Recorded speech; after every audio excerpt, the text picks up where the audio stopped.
বন্ধুরা, দেখতে যতটা সুন্দর হয়েছে আর আমটা দেওয়ার জন্য গন্ধটাও খুব সুন্দর বেরিয়েছে। আর এই রেসিপিটা গরম গরম ভাতের সঙ্গে খেলে দারুণ লাগবে। নমস্কার বন্ধুরা, সানুদির রান্নাঘর তরফ থেকে আপনাদের সবাইকে জানাই শুভ নববর্ষের শুভেচ্ছা। বন্ধুরা, আজকে আমরা বানাবো আম দিয়ে কাতলা মাছের ঝাল দিয়া। এখানে আমি পরিমাণ মতো কাতলা মাছ নিয়েছি, এভাবে কেটে নিয়েছি। মাছগুলো ভালো করে ধুয়ে আধ ঘন্টার মতো আমি নুন হলুদ মাখিয়ে রেখে দিয়েছিলাম। এবার আমি কড়াইটা গরম করতে দেবো। কড়াই বেশ ভালো করে গরম করে নিয়েছি।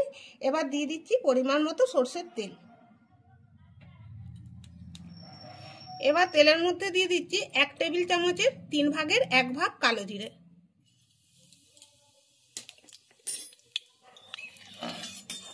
এবার তেলটা আমি চারদিকে লাগিয়ে নিচ্ছি।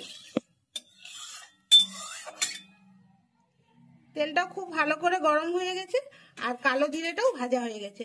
এবার আমি তেলের মধ্যে মাছগুলো ছেড়ে দিচ্ছি।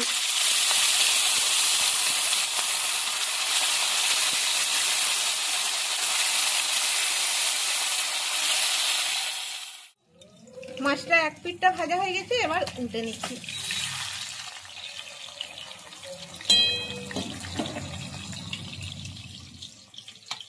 এবার আমি একটা মশলা বানাবো।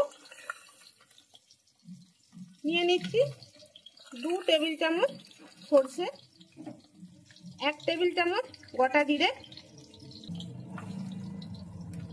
1 টেবিল চামচ গোটা ধনে, 2টো কাঁচা লঙ্কা,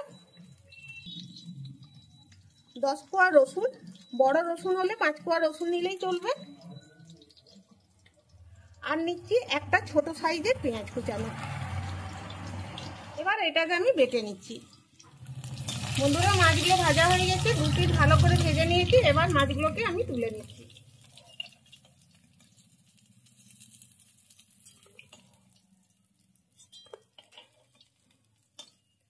বন্ধুরা, আশা করব আজকের এই রেসিপির ভিডিওটি ভালো লাগবে। ভালো লাগলে লাইক শেয়ার কমেন্ট করবেন আর আমাদের চ্যানেলটিকে সাবস্ক্রাইব করে আমাদের পাশে থাকবেন।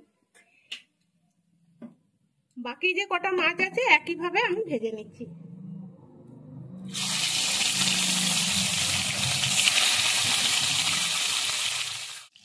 এই মাছগুলো ভাজা হয়ে গেছে, এবার নামিয়ে নিচ্ছি।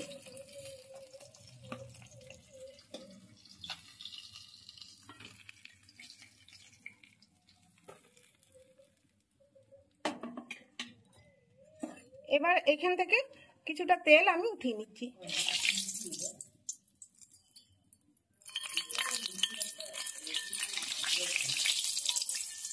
এবার ওই তেলের মধ্যেই আমি আমগুলোকে ভেজে নিচ্ছি।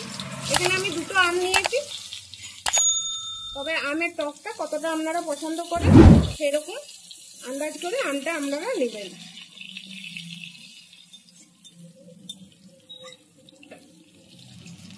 আমগুলো ভাজা হয়ে গেছে, এবার নামিয়ে নিচ্ছি।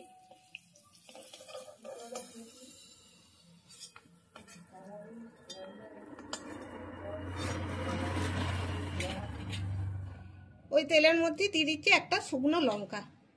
আর কালো জিরে তো আমি আগেই দিয়েছি, আর কিছু দেবো না। আপনারা চাইলে একটু 5 ফোড়ন দিতে পারেন, কোনো অসুবিধা নেই। এবার আমি দিয়ে দিচ্ছি বেটে রাখা মশলা।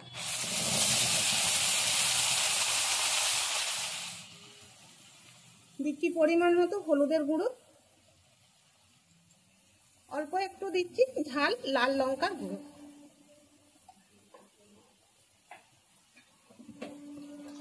এবার এটা একটু কষিয়ে নিচ্ছি।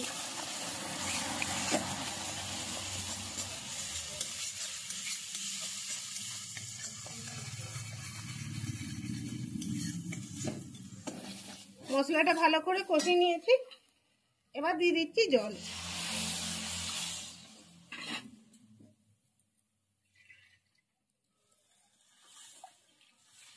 ভালো করে মিশিয়ে নিচ্ছি মশলাটা।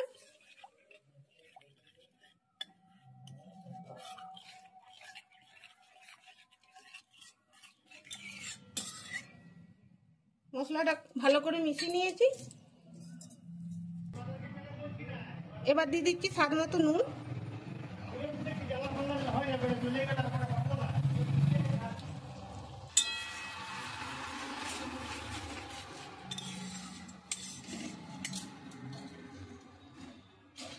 মশলাটা দেখুন ফুটতে শুরু করে দিয়েছে। এবার আমি ভেজে রাখা মাছগুলো দিয়ে দিচ্ছি।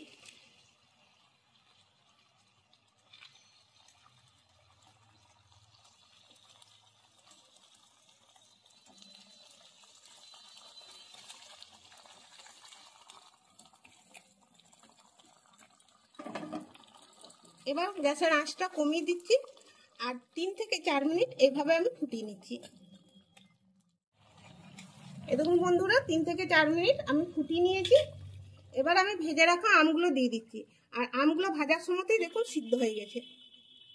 সবার লাস্টে আমি আমগুলো দিচ্ছি, তাতে কি হবে আমের গন্ধটাও খুব সুন্দর লাগবে আর টকের আমেজটা হালকা থাকবে, খুব একটা টক হবে না। আগের থেকে যদি আমি আমটা দিয়ে দিতাম না তাহলে মাছগুলো খুব টক হয়ে যেত, তাতে খেতে অতটা ভালো লাগতো না।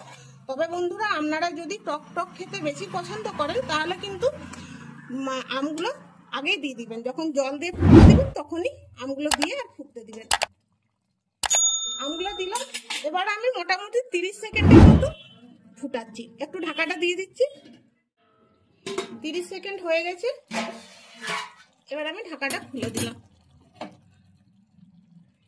এবার আমি যে ভেজে রাখা মাছের তেলটা তুলে রেখেছিলাম তার থেকে অল্প একটু দিয়ে দিচ্ছি,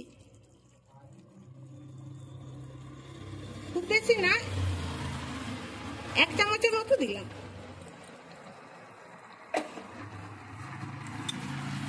এবার গ্যাসের আঁচটা আমি একদম অফ করে দিচ্ছি।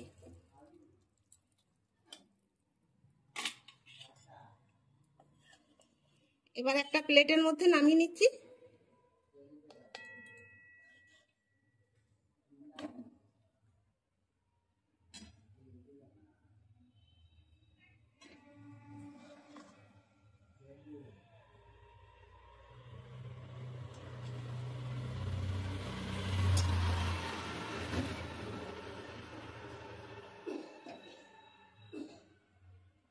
বন্ধুরা দেখতে যতটা সুন্দর হয়েছে আর আমটা দেওয়ার জন্য গন্ধটাও খুব সুন্দর বেরিয়েছে।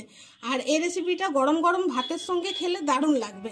তাহলে বন্ধুরা একবার হলেও বাড়িতে এইভাবে বানিয়ে দেখুন আর গরম গরম ভাতের সঙ্গে পরিবেশন করুন।